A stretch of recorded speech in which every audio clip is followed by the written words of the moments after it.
नमस्कार सभी दर्शकों को सुचिता ढुल की ओर से हिंदी दिवस की हार्दिक शुभकामनाएं। हिंदी हमारी मातृभाषा है, राष्ट्रभाषा है, परंतु आज़ादी के 75 वर्षों के बाद भी हिंदी को सही तरीके से राष्ट्रभाषा का दर्जा नहीं मिल पाया है, क्योंकि हमारे अधिकतर प्रशासनिक कार्य अब अंग्रेज़ी में होने लगे हैं। जिन राज्यों में हिंदी का उपयोग किया जाता था वहाँ भी हमारी हिंदी भाषा सिकुड़ती जा रही है। सिर्फ कुछ ही क्षेत्रों में आज हिंदी का उपयोग किया जा रहा है, वहाँ भी अब हिंदी का प्रयोग कम होने लगा है।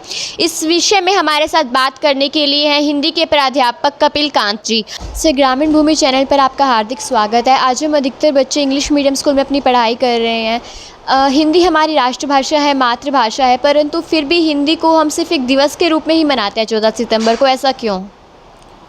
नमस्कार, मैं कपिल कांत, हिंदी प्राध्यापक, महर्षि दयानंद विद्यालय, कैथल। सबसे पहले तो आप सभी को हिंदी दिवस की अनंत शुभकामनाएं। और मैं तहे दिल से धन्यवाद करना चाहूँगा ग्रामीण भूमि चैनल का व मेरे सभी दर्शकों का कि उन्होंने हिंदी दिवस के अवसर पर मुझे अपने भाव व्यक्त करने का एक सुअवसर प्रदान किया। वास्तव में क्या है कि भाषा के आधार पर भारत को 3 भागों में बांटा गया है: कै क्षेत्र, खै क्षेत्र, गै क्षेत्र। कै क्षेत्र में वे राज्य आते हैं जहाँ प्राथमिकता हिंदी को है, जैसे कि हरियाणा, उत्तर प्रदेश, मध्य प्रदेश, उत्तरांचल आदि।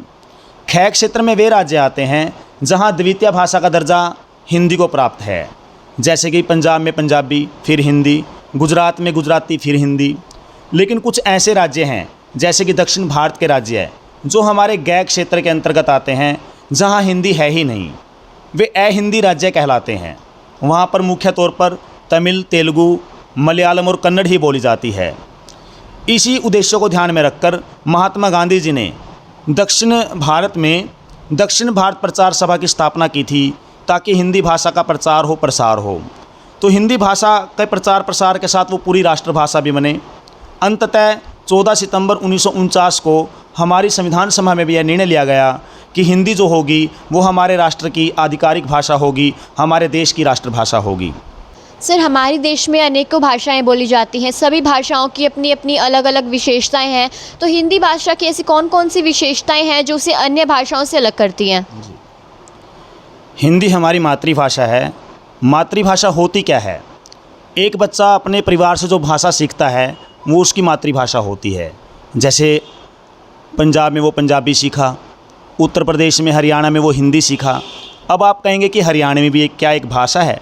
नहीं, हरियाणवी तो केवल एक उपभाषा है।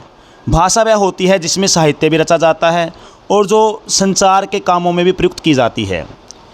हिंदी जो हमारी हिंदी भाषा है वो एक सरल भाषा है। भाषा अभिव्यक्ति का एक सरलतम माध्यम है। प्रत्येक भाषा की, प्रत्येक बोली की अपनी अपनी विशेषताएं होती हैं, लेकिन हिंदी की कुछ ऐसी विशेषताएं हैं जो हिंदी भाषा को अन्य सभी भाषाओं से अलग करती हैं।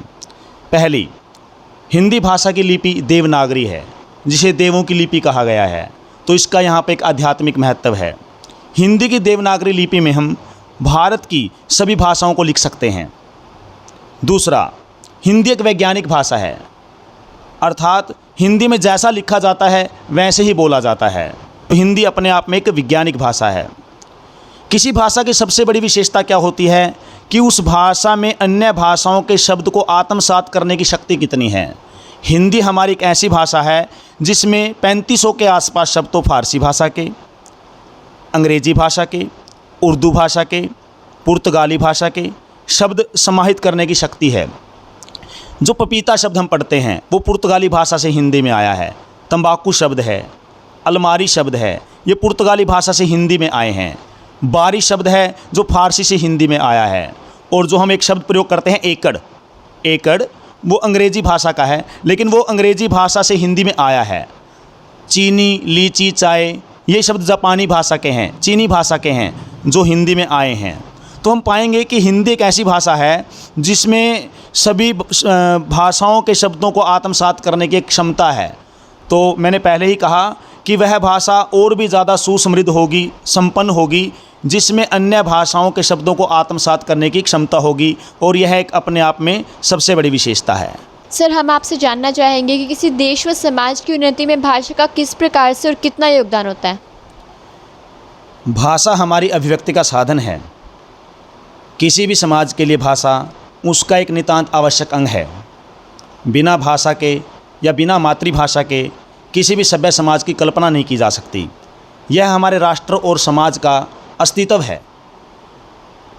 भारतेंदु हरिश्चंद्र ने 1850 में कहा था, निज भाषा उन्नति अहे सब उन्नति को मूल, बिन निज भाषा ज्ञान के मिटत न ही को सूल। अर्थात हम अपनी निज भाषा के ज्ञान के बिना कुछ भी नहीं कर सकते हैं। महात्मा गांधी जी ने भी कहा था कि जब तक अहिंदी राज्य जो हैं वो हिंदी को अपनी मातृभाषा के रूप में स्वीकार नहीं करेंगे, तब तक हिंदी जो है मातृभाषा न होकर केवल मातृभाषा बनकर रह जाएगी। आप देखिए यूरोपियन देशों को, जापान है, चीन है, उन्होंने अपने प्राथमिक स्तर से लेकर उच्च स्तर तक के शिक्षा को जो है वो उनकी मातृभाषा में ही बदला है और उसका जो माध्यम रहा है शिक्षा का वो मातृभाषा ही रहा है। लेकिन उसकी तुलना में हमारे देश में प्राथमिक कक्षाओं से लेकर उच्च स्तर की कक्षाओं तक अंग्रेजी जो है मातृभाषा पर हावी हो रही है। लेकिन इसका एक हमें नुकसान क्या होगा, जैसे जैसे हम अपनी मातृभाषा को भूलते जाएंगे हम गुलामी की ओर अग्रसर होते जाएंगे। यह तो हमारे समाज और राष्ट्र के लिए, उसके अस्तित्व के लिए एक महत्वपूर्ण और अनिवार्य अंग है।